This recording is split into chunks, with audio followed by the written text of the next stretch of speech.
Hey guys, so I think we're gonna get started.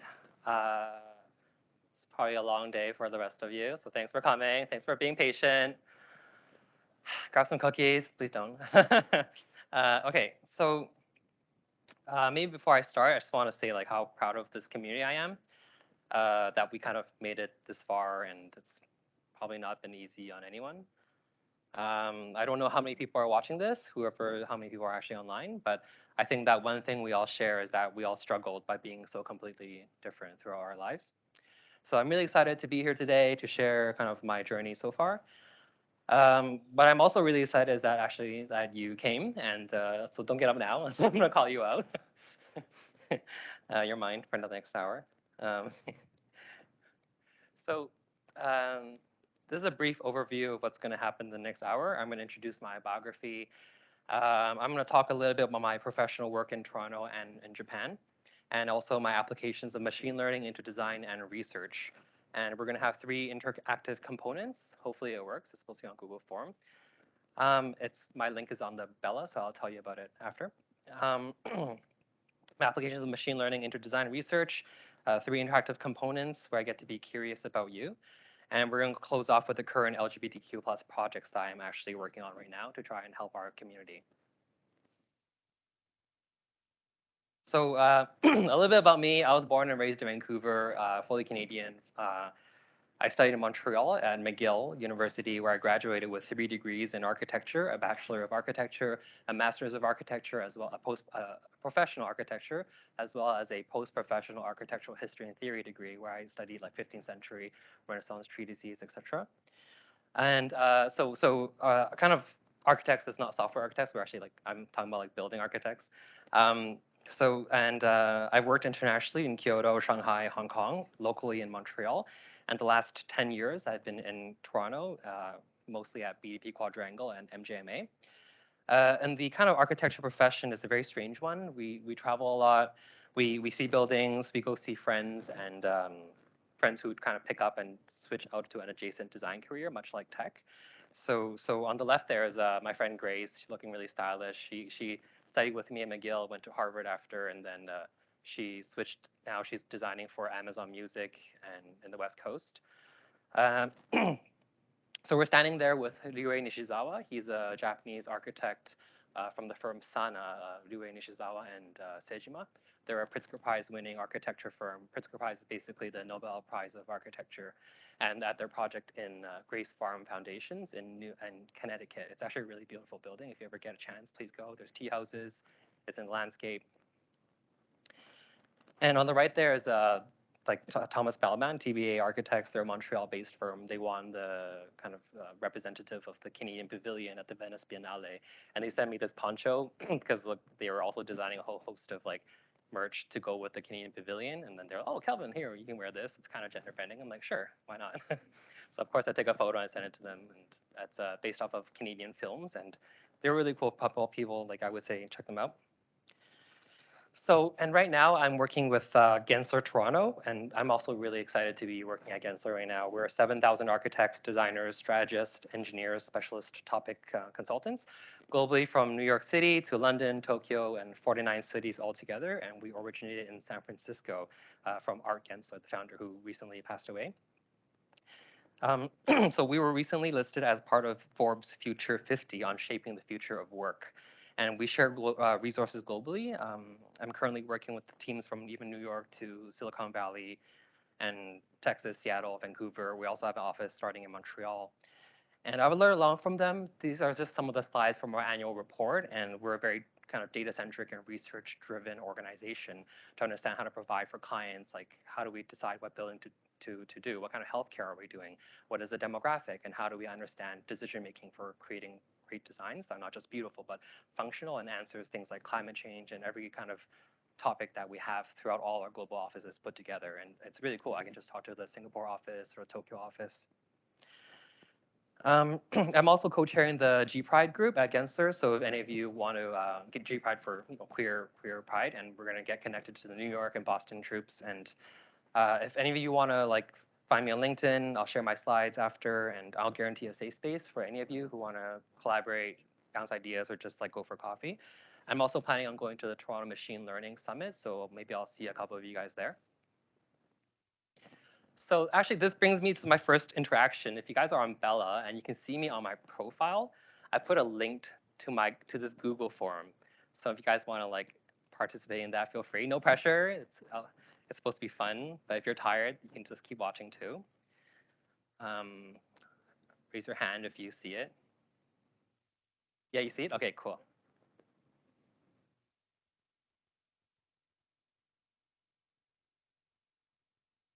We were having some technical challenges today, so if you don't see it, that's fine.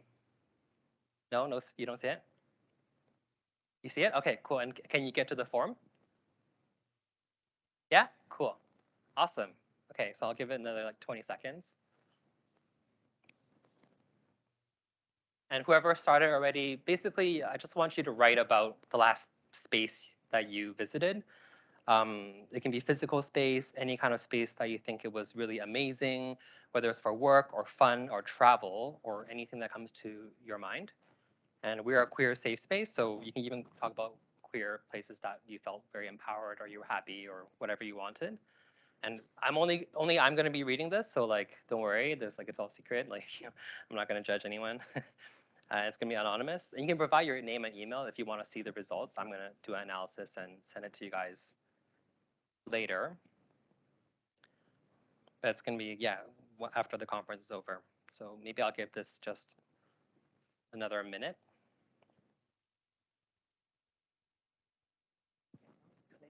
So it's here. Oh shit. Okay. And I can't even copy Yeah. to put it there. Okay. Maybe we retype. Yeah. So okay, it's gonna be a little bit challenging to try and do this. I'm wondering. Okay, I don't really know how to figure this out right now. Or alternatively, you can just start like a little. Okay, wait. Would there be a way to access a Google form? Yeah, they can't press on my Bella link. They would have to manually navigate. Okay, so yeah, I think this piece maybe will be a little bit challenging to figure out right now. But you can just write it on a notepad and then you can kind of send it to me at my email. I'll write my email down. It's kelvin.w.kung@gmail.com.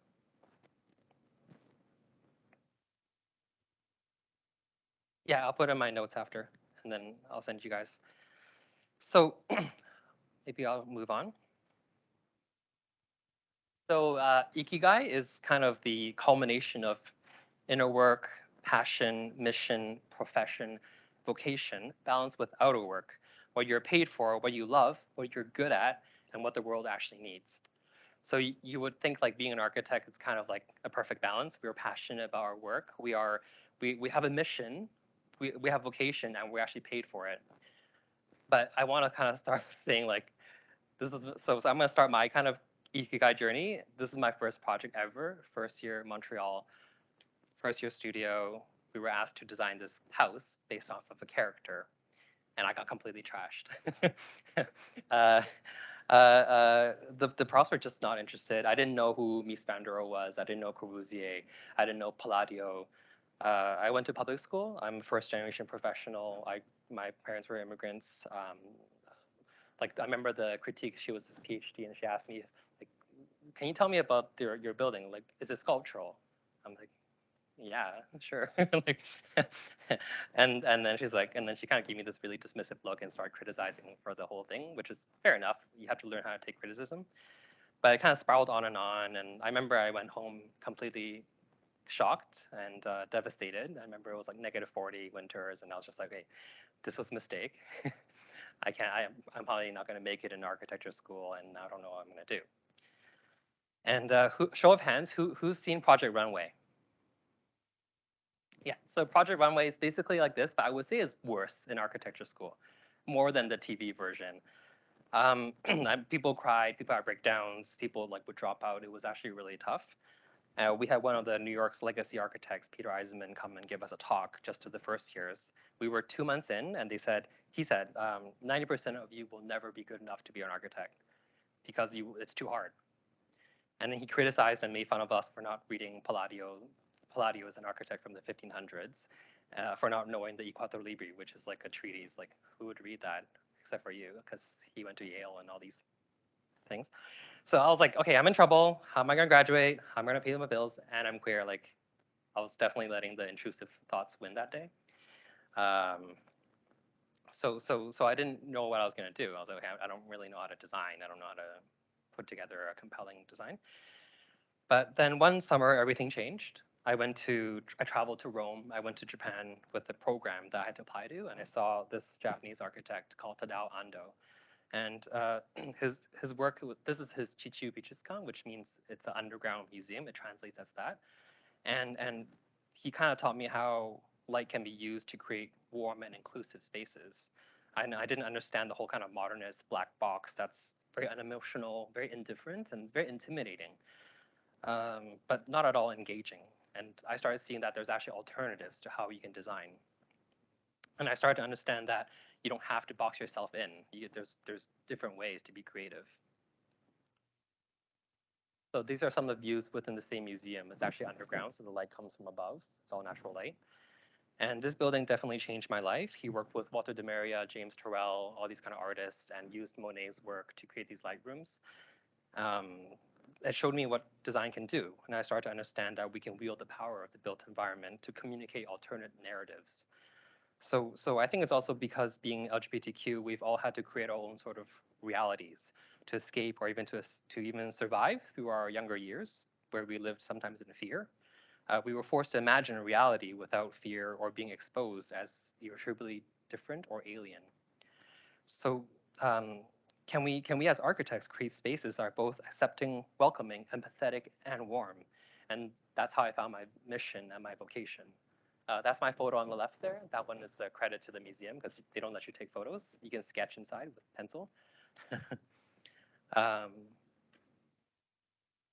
this is also Tadao Ando's work in Osaka. It's outside of Osaka. It's called Awajishima. It's an island, and you have to hike up this hill you have to take a bus from the mainland, one of the bigger islands, to the smaller island, and you had to hike up in the middle of nowhere. I biked with my friend Kazuya all the way up here, and then you encounter these two kind of massive concrete walls, and when you penetrate through the both concrete walls, you're actually confronted with this big lotus pond, and there's only you descend into this kind of temple that's actually underground, and it's all painted in vermilion because Zen temples are in vermilion.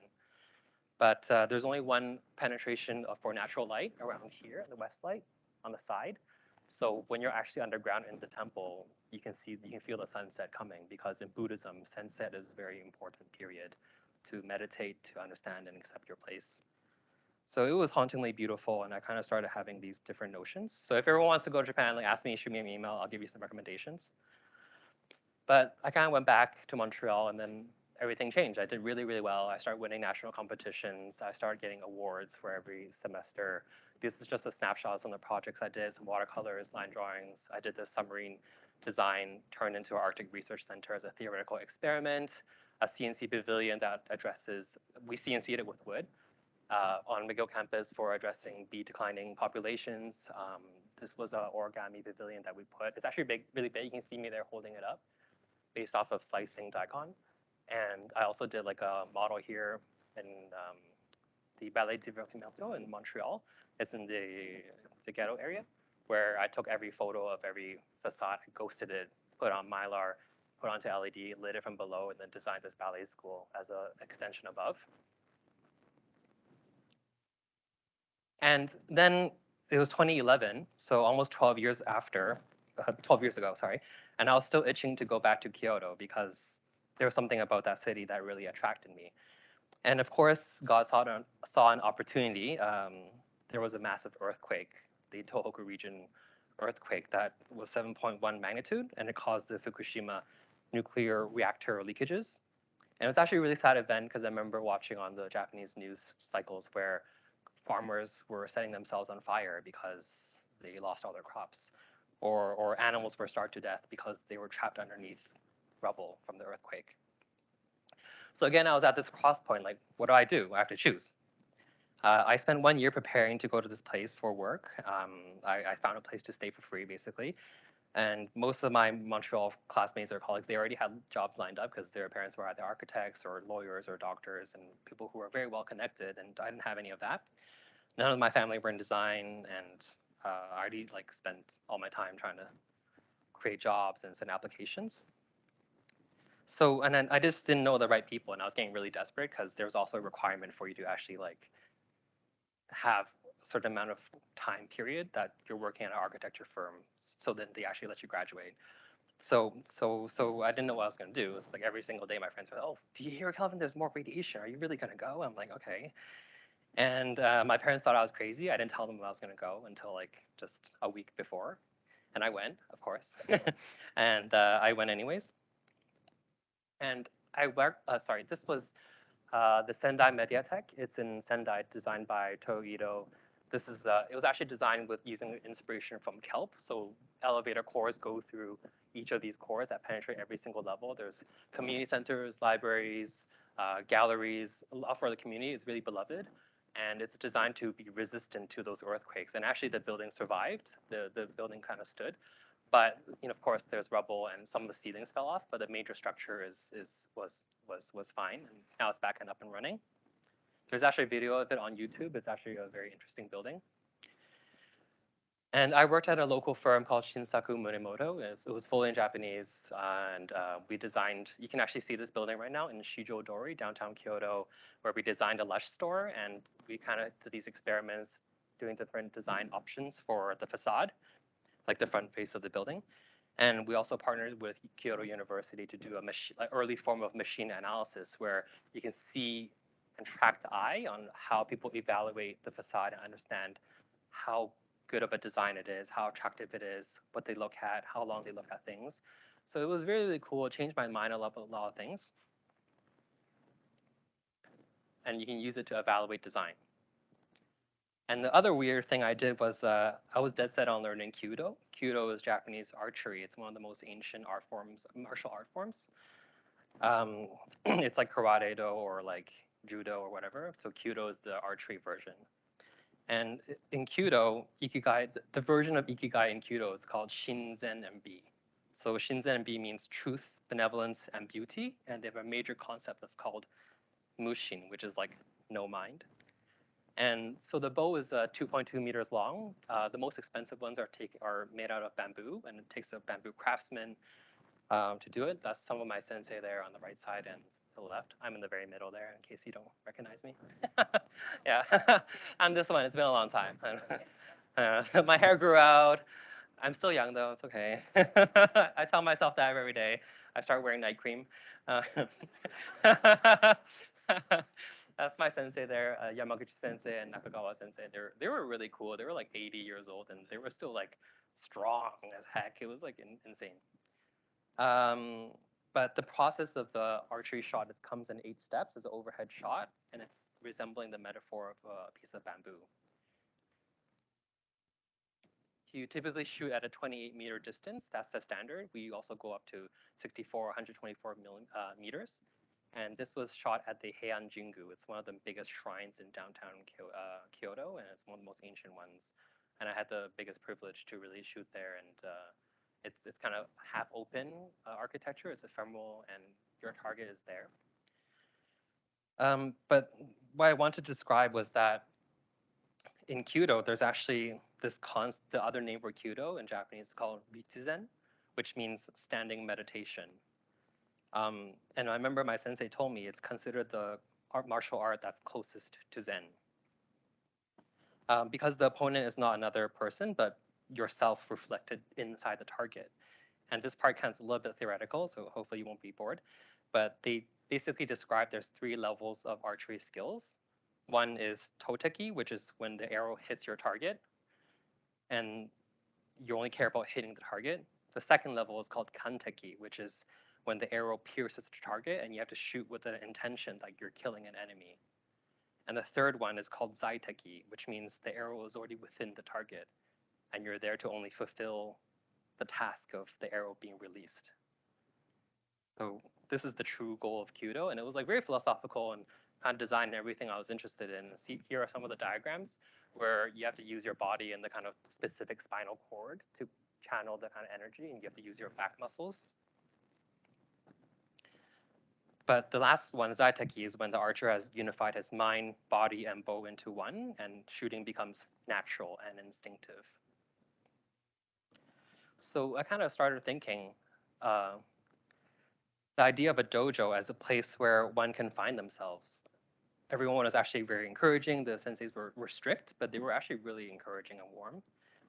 And the training was hard, but the spaces were warm. So the question in my mind was, is it the place that makes the people, or is it the people that makes the place? Like, do we even need architects? So this part, maybe I wanted to do a little like interactive thing about designing a space, but I don't think we have time for that, and the tech isn't really working well.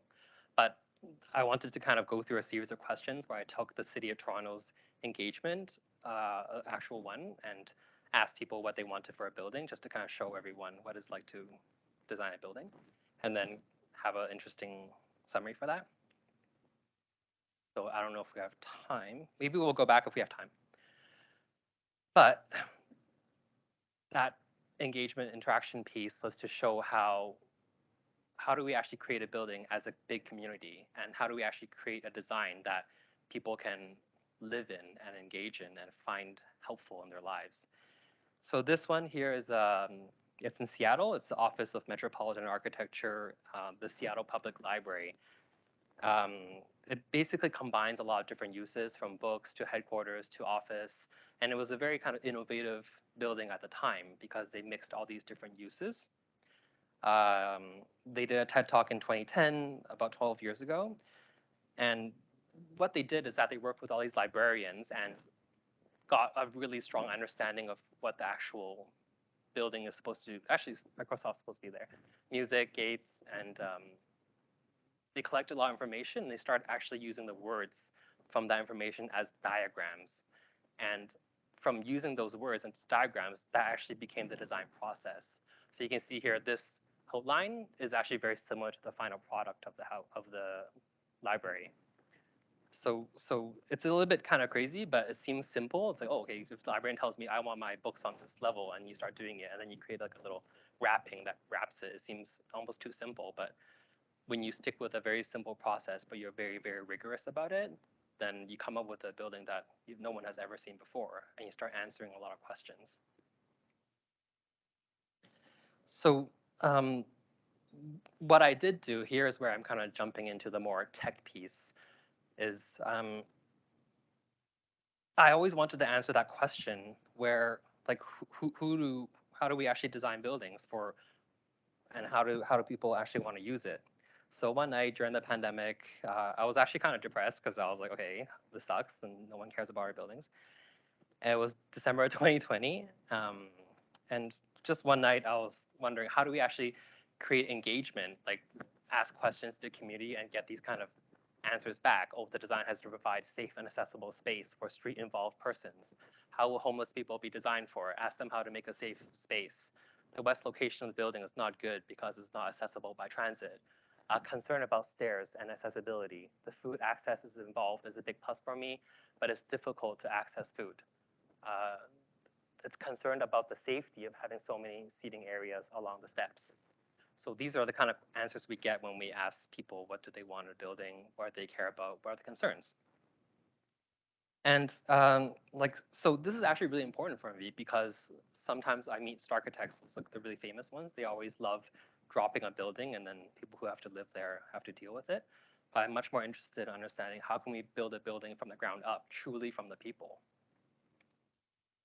And another thing is that usually these kind of, well, I'm gonna say that the answer was kind of the tech piece during that depressing period of the pandemic.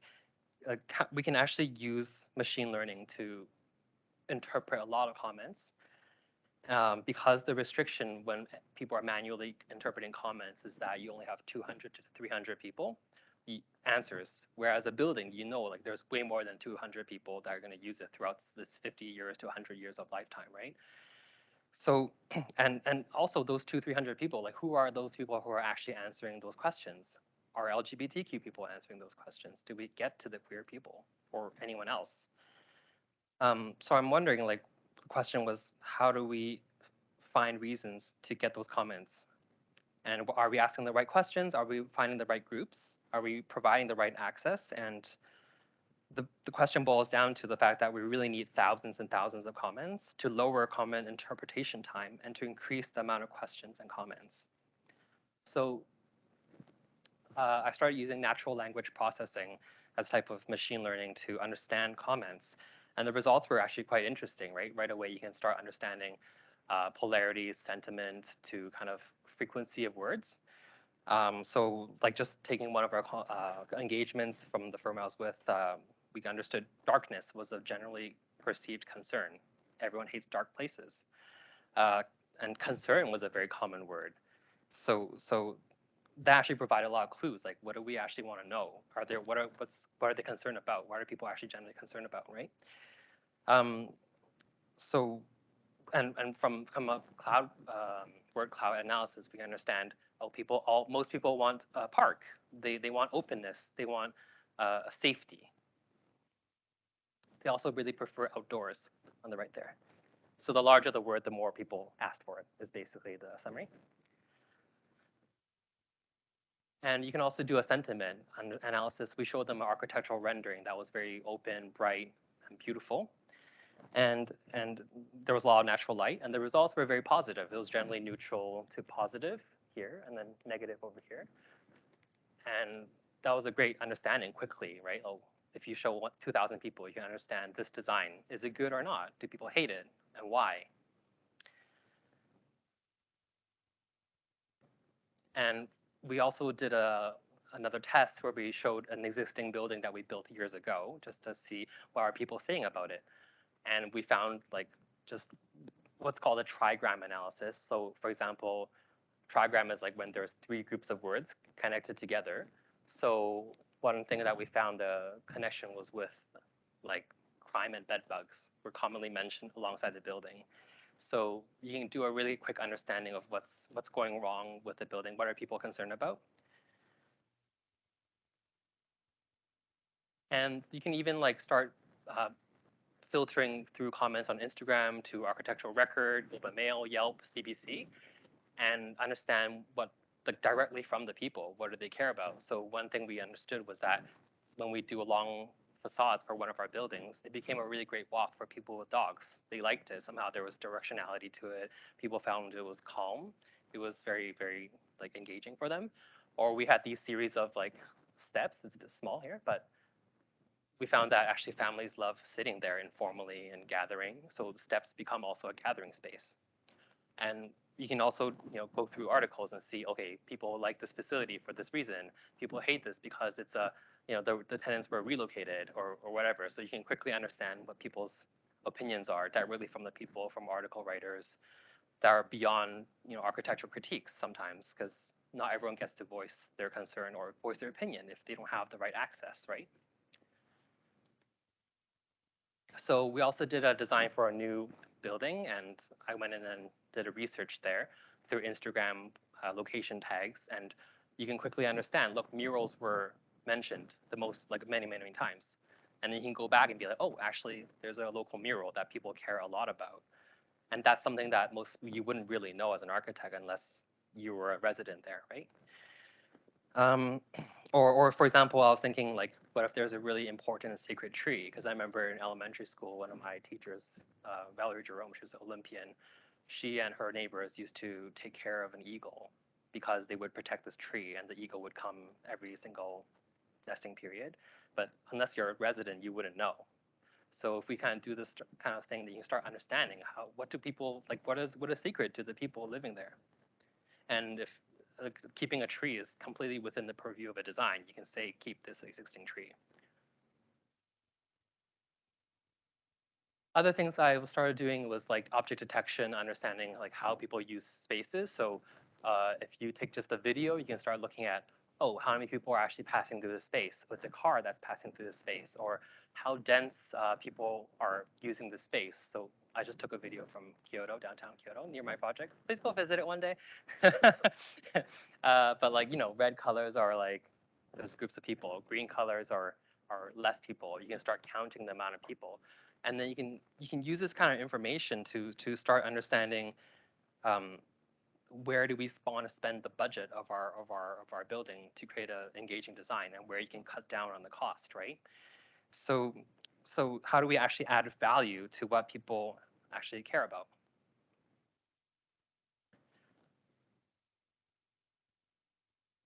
And you can also create a very engaging 3D graph of this kind of data.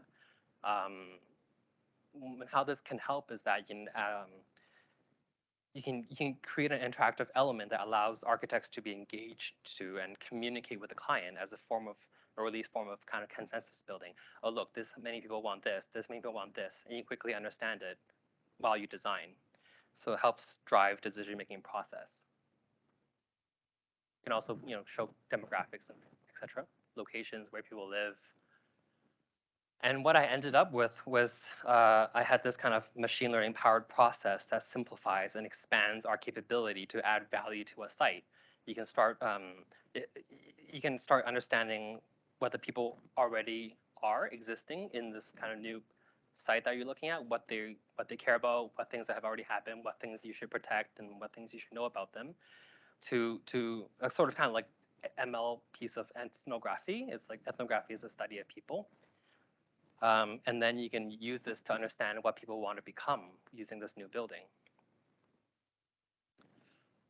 I started doing these, like, these are my 3D printed designs, and I proposed like this kind of motion sensor piece. This is the early electric diagram circuit to understand, like, basically you can code together and create a device to understand how frequently people can enter space, how people can leave a space, how people are coming in and out. And that was the kind of innovation that I was working on. I had help too. I had help, like, not just me, not just me. I have friends. I have smart people helping me. But something that's really interesting for something like this is if we put it into a community center or a building, you can say, oh, hey, somehow this building, if it was raining, you can track it against weather, right? And be like, oh, this building actually is very helpful during rainy days because a lot of people want to come in and use it as shelter, or it's snowy. And then we started to find out, oh, actually this space here is very helpful for people because everyone uses it because during rainy days. So now I'm going to jump into some of the design work, back to the kind of Ikigai thinking. Uh, it's all connected. This is the East Gwillimbury Community Center that I worked on. My role was from design all the way to construction documentation. And it's a community center that combines courtyard spaces, communal gallery spaces, to libraries, to a swimming pool, track, to a child's play space. And we did this all during the pandemic, so it's actually really tough. Like, everyone was tired, but we're like, oh my god, like, public projects don't have much budget, so it was hard to carry. Um, but a lot of nights I stayed till 4 in the morning, just like doing designs, doing renderings for the clients, and it was a really tough thing. But what kept me going was that vocation piece about trying to create spaces that people can use. I thought about in the future, if the kids are coming, people who are queer, whatever, like, they'll enjoy this place. They're pouring the concrete now. So. Um, Oh, sorry, I'm going to point to this. This is the kind of communal gallery. We have these customized millwork pieces with natural light coming from the clear story that illuminates this kind of big wood wall that is both meant to be sculptural and frames views. And of course, we have the courtyard outside that people can use for barbecue, families can use for cooking and seeing things. This is a view from the other side. Yeah, they're still there. They're still hanging out there. I'm going to talk about the people and the renderings in a bit, so remember this. But this is the kind of giant wood wall. It's meant to bisect the lobby area to the viewing area of the community gallery, to the swimming pool, and then a track on the other side. But basically what it was meant to do is create specific layering of views to various seating, to running nooks that gives everyone to engage this kind of wall. And it's almost like an interactive sculpture. So it's playful and curious at the same time. We went through so many iterations of this wall, like, it was too many. This is a view from the into the library from the lobby side. And what I was trying to do, doing design options. Again, it was not just me, it was the whole team. I have to present the design options to the partners, then they make the decisions. But I rendered this and made this design option.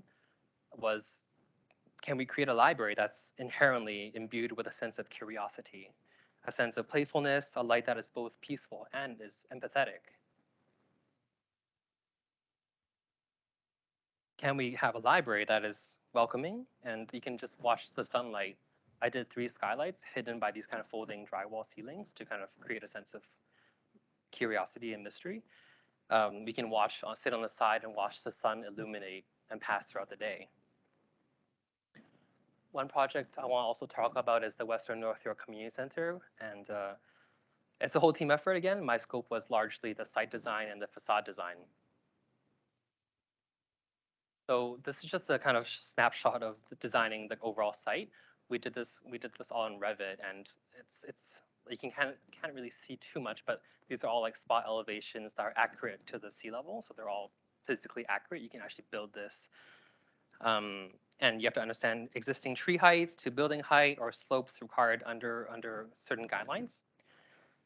But what I wanted to show was that, again, you have to kind of think of what I was working with the landscape architect, and we had to understand how to provide for people with disabilities, right? Like 2% slope is imperceptible, so it's fine. Something like this is probably 2% slope or less. 5% slope is better, and then there are certain slopes that are too steep for people on wheelchairs, right? And we had low vision hockey players, people who play hockey but have low vision. They told us that when you have long facades like this, every 25 meters, you should put seating so they can take a break because they get really tired. So kind of just designing a site seems simple, but it's not just about beauty. A lot of it is about providing for people. And this is just some diagrams cutting through the building, creating views between this exterior sunlight pavilion that captures sunlight. There's also an education piece to it. There's solar panels there to overall site view on how the existing trees are kept. And that's the kind of outline of the building and kind of understanding the heights of how the landscape works. And I wanted to show, for example, this is the south elevation where I did these design options, we call them, and I have to present them to the partners and whatnot. And here are just some, like 4 of the designs for that south facade. And we wanted to have a veil that blocks sunlight because it's too hot while preserving views. And on the left there is just like a series of like a snapshot of all those kind of design options, but smaller. But you can imagine like we go through like thousands. This is some side view of how we can make a long promenade engaging by creating a light that is both playful, curious, and engaging. And what I was thinking about at the time was kind of terraforming processes of the oceans and how a natural process can be both beautiful and terrifying, but engaging if you channel it the right way. So like I had this inspiration with my partner who's sitting there one night at 2 in the morning, and I was exhausted, but we had this like really great chat about it. And I did this option and I presented it to the team and the partner the next morning, and everyone loved it and we moved forward. This is a side view from the existing school, and I was thinking, wouldn't it be great if the kids from the school can kind of watch the light play along the facade throughout the day? And actually, I want to show you guys a small video. It's 1 minute.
That's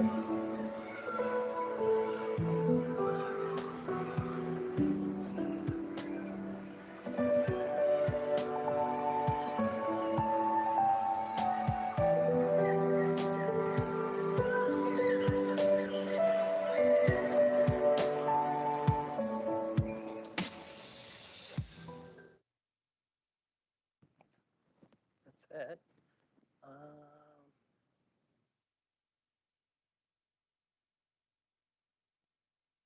So yeah, we were really proud of it. We did, as a team, we won the Canadian Architect Award of Excellence. There's only 5 buildings that win this in the country, so we were like all exhausted, but we're super proud of it. Um, so this is an interactive piece. I was gonna get you guys to write about your ideal space, but I think we're out of time, so I'm gonna skip it. But kind of wrapping back to this Ikigai thing was I want to talk about some of the work I'm doing for LGBTQ people. And one of the things in architectural renderings is that we don't actually have LGBTQ people. We don't have a lot of BIPOC people. So I spent some weekends on my own time just like sourcing models. I had to talk to teams in Germany, and they gave me these like bros gaming or like sisters shopping, and they told me, oh, that's an LGBTQ model. I'm like, no, it's not. Nice try. Not in Canada. So I kind of had to like create my own. I found this guy with this like basket, and I made it into this like kind of carriage, and I found this other guy with this kid. I'm like, there, here's a queer couple, take it and use it. And I kind of released it to the office, and I go harass people. I'm like, do I see queer people in your renderings yet? Because they better be there. Like, I do. Like, and I'm gonna do it soon to Gensler. Whoever's watching in Gensler, like, be aware. I found kids, Asian kids, seniors too, because they're also important. Happy people in wheelchairs, happy people with walkers. Just kind of express that everyone can exist in your buildings, and you have to start from just how you represent it. This last part here is the kind of data from the US right now on the type of books that are banned. And 41% of them are actually LGBTQ books. It's getting worse and worse. And um, it's a little bit terrifying to think about it. Just in 2022, there's 1,600 books that were banned. So what I wanted to kind of mention again during the pandemic was like, how do I use my skill set to help queer people, help LGBTQ people? So what I did do is I signed up to for the board of directors at the archives, and I got elected. The archives is the oldest, the world's largest independent LGBTQ historic archives. So I can use my skills from experience on galleries to museums and my history background to help them. And this is our current home. It's kind of crazy. Like I was at one of the board meetings, and some of our counterparts in the States have actually said that their houses, their archives have become safe houses for the schools around them because their books got banned. So they actually have to give it to them so they can store their queer books and keep them safe so everyone else can still use it. And they were a little bit frightened too. I was too, just like listening to it, that how real it is if you actually live in those places. It's happening in front of you. I still remember reading Fahrenheit 451 in grade 9, so it's kind of crazy that it's still happening. But I would suggest if anyone has read, a show of hands, who has read Eric Trevini's A Deviant's War? Well, he's like a Cambridge historian, and he studied this guy called Frank Kameny, and he's an astronomer. I think he was a Harvard grad at some point, but his whole career was studying to be an astronomer, and he got like fired from the government for being queer. And he spent his life fighting for those laws, and he got them overturned. But you can read the book. It's a historical book, and follow his queer stories and histories. He's a historian. He's really cool. So what I took is what I'm working on right now is I'm taking the floor plans of this historic house, and I want to create a digital twin to understand what storage needs we have and how to help the organization understand how to protect our history, our stories, our memories, because it comes in videographs to tapes to CDs, right? So there's a lot of technical requirements and understanding how much we have, and people donate. Sometimes they give us like 500 photographs. How do we store them? And you have to protect them, right? So how do we project that storage? So actually being an architect is really good with historic experience. And I wanted to give a shout out to one of my classmates, Maria. She was tapped to work with Ubisoft in Montreal. She was an architectural historian for like tasked with recreating a accurate 15th century Venice because by having rare books at McGill, you can, as a historian, she did the same program as me. You can trace back to the different versions of Venice because Venice changes throughout history. It's not the same throughout. But shout out to Ubisoft, don't sue me. The credit goes to you guys, don't worry. It's Assassin's Creed. And but she taught me that like you can actually create these crazy virtual environments that are super engaging. You can tell wonderful stories. We have a Ubisoft guy here, and compelling narratives and stories. And I thought about one of the projects I worked on, much like for a competition. It was about a futuristic space meant to be both a hiding space, hiding place, and a community place. I watercolored this and drew this, and I submitted for the competition. I didn't win it, but it was fun. But I was wondering, can we take this kind of same thinking for the archives? Can we kind of imagine a place where anyone who feels left out can go, a place where anyone who's LGBTQ can learn from our history, our truth, our critical action, and to be engaged? And this is the final slide, but it brings me to this point that I'm currently working on the world's first LGBTQ virtual museum.